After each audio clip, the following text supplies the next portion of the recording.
माँ, एक बार तो बात सुन लीजिए मेरी।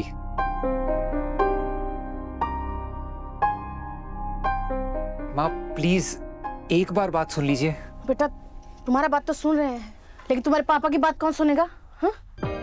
आज जो कॉलेज में हो उसके बाद कह दिए हैं कि तुम्हारा कपड़ा लत्ता समेट दें लखनऊ के लिए, और तुम्हारा रिश्ता भी वहीं होगा, उसी लड़की से जिसको पसंद किए हैं, और तुम भी अब वहीं रहोगे। हाँ माँ, सहाना बहुत अच्छी लड़की है। मुरली बेटा, तुम हमको इस देश दुनिया में रहने दोगे कि नहीं? अपने पापा से डांट खिलाओगे खाली पास? अब तुम्हारे कहने पे दो बार मौका दिए कि नहीं दिए, और क्या नतीजा निकला? तुमको शायद याद नहीं है, तुम्हारे पापा आज तक तुम पे हाथ नहीं उठाए हैं, और तुम उनके सामने किसी बच्चे से मार खा लिए। एक्सीडेंट था वो। तो तुम क्या चाहते हो, ऐसा एक्सीडेंट तुम्हारी माँ के साथ भी हो जाए? माँ आप रहने दीजिए, हम ही बात कर लेंगे पापा से। मुरली,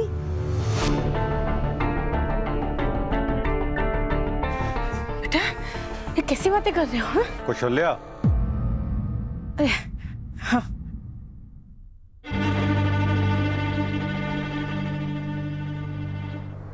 हाँ भाई, यहाँ खड़े खड़े क्या कर रहे हो?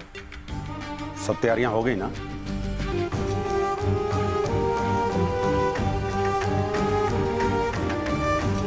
लखनऊ वाले द्विवेदी जी परसों बनारस आ रहे हैं अपनी बीवी और बेटी के साथ। यार कब भूत सवार हो गया, इस पे उतारना पड़ेगा। अभी आते ही मत शुरू हो जाएगा, हम समझा देते हैं मुरली को। आप पैकिंग कीजिए अपना। पापा हम बनारस नहीं जाएंगे, आप वो लखनऊ वाली फैमिली को मना कर दीजिए प्लीज। पापा मैं किसी को पसंद करता हूँ और इसी से शादी करना चाहता हूँ।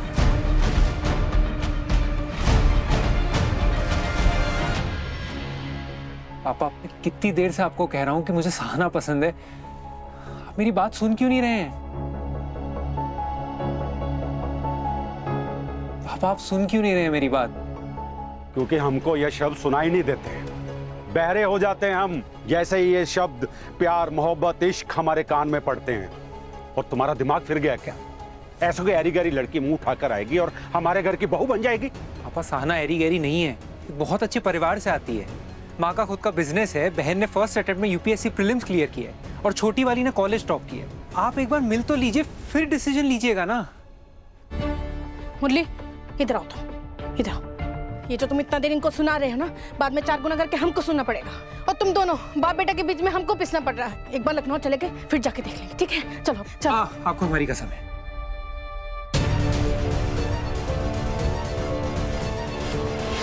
एक बार उन लोगों से मिल तो लीजिए आप।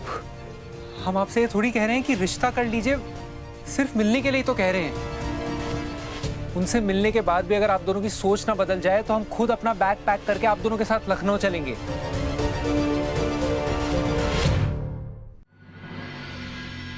पंचायत का नियम क्या है दीदी, कि जो फैसला वो सुनाता है उसमें उसका परिवार का भी कोई सदस्य हस्तक्षेप नहीं कर सकता है। तो चलो चल के ठाकुराइन को अभी बताते हैं कि उसका बेटा ये नियम तोड़ दिया है। ये बात, अभी तक उस दुर्गावती के पोस्टर पे कालिक पोते थे, अब सीधे उसके मुंह पे ना गोबर पोतेंगे। चलो। इंदू काहे गड़े मुर्दे उखाड़ रही हो, और वहां जाके कहोगी का कि तुम्हारे बेटे ने काली को पकड़वाया 10 लाख की चोरी के लिए?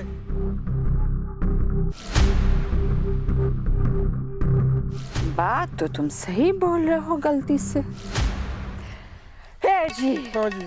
हमारे पास एक तो और प्लान है। ना ना ना ना ना, अब कोई प्लान नहीं। अरे प्लान तुम लोग बनाते हो, फंस हम जाते हैं, अब कोई प्लान नहीं। अरे सुनो तो, अरे नहीं, डरपोक है, अरे हमें नहीं सुनना है, एक हमें नहीं नंबर सुनना है। का ये भगोड़ा है। हे बाबू तू हमारा प्लान सुन। बहुत बड़ा हितैषी बनता है ना, मसीहा बनता है ना उस नेहवा का, हम भी देखते हैं इस प्लान के बाद ना कैसे बचाता है वो उसको। सुन,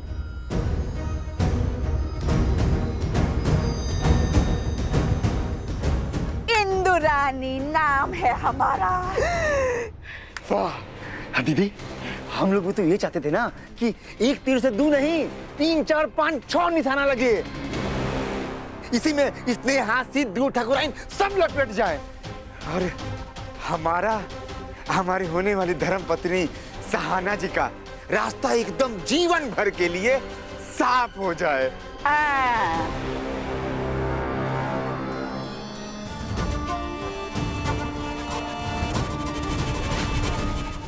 रहने दीजिए अंकल। परवरिश के लिए ना बच्चों के साथ रहना पड़ता है। जिसने बीच रास्ता में अपने बच्चों को छोड़ दिया उनसे परवरिश की क्या उम्मीद कर सकते हैं।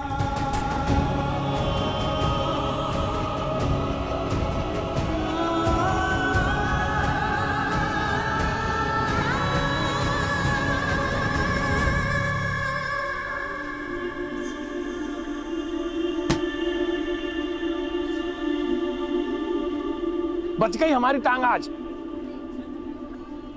माता रानी इसे सद्बुद्धि देना।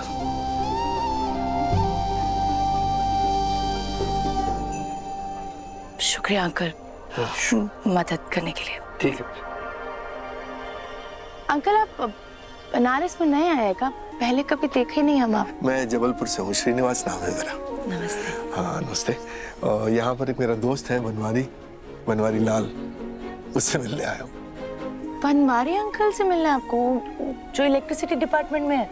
हाँ वही उसी से मिलने आया हूँ। सुबह से भूखा प्यासा उसी का घर तलाशने की कोशिश कर रहा हूँ, और सामान भी जो है वो बस स्टैंड पे रखा है अभी। समझ नहीं आ रहा क्या करूँ। भूखा प्यासा ढूंढने की जरूरत नहीं है उनको। चलिए पहले आपकी पेट पूजा करते हैं, उसके बाद हम आपको खुद बनवारी अंकल के घर छोड़कर आएंगे। ये है हमारा ढाबा। अरे वाह, गंगा माई की रसोई, बहुत सुंदर ढाबा है भाई। बनवारी लाल यहाँ के आलू कचौरी और चाय की बहुत तारीफ करता है। अच्छा माँ, ये श्रीनिवास अंकल है, बनवारी अंकल है ना उनके दोस्त है, जबलपुर से आए हैं। नमस्ते। ये है हमारी माई, गंगा माई। सचमुच आप बहुत किस्मत वाली हैं जो ऐसी बिटिया आपको मिली है। माँ इन्होंने आपके हाथ की कचौड़ी की बहुत तारीफ सुनी, तो खिलाइए इनको। आइए ना, बैठे, खिला देते हैं। अरे हमारी पत्नी जी का फोन है लक्ष्मी का। क्या है कि सबसे पहले पत्नी, बाकी सब बाद में। 1 मिनट में आया। हाँ लक्ष्मी। कहाँ है आप? एक फोन तक नहीं किया। कुछ खाया कि नहीं? बनवारी लाल जिस ढाबे की तारीफ करता था ना, गंगा माई की रसोई, वहीं आया हूँ आलू कचौरी और चाय पीने। मेरे लिए भी लेकर आइएगा। हाँ भाई, तुम्हारे लिए भी लाऊंगा। अच्छा सुनो, एक बात बताओ, ये राधिका बिटिया घर आई क्या? क्योंकि जब तक बेटियां घर नहीं आती हैं मेरी सांस ऊपर ही रहती है।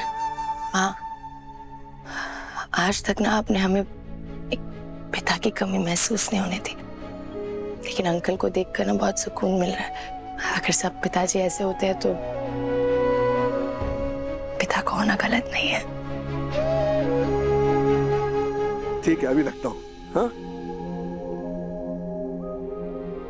बैठिए, हम थाली लगाते हैं। माँ आप अपने हाथ की चाय बनाइए, हम कचौड़ी परोसते हैं।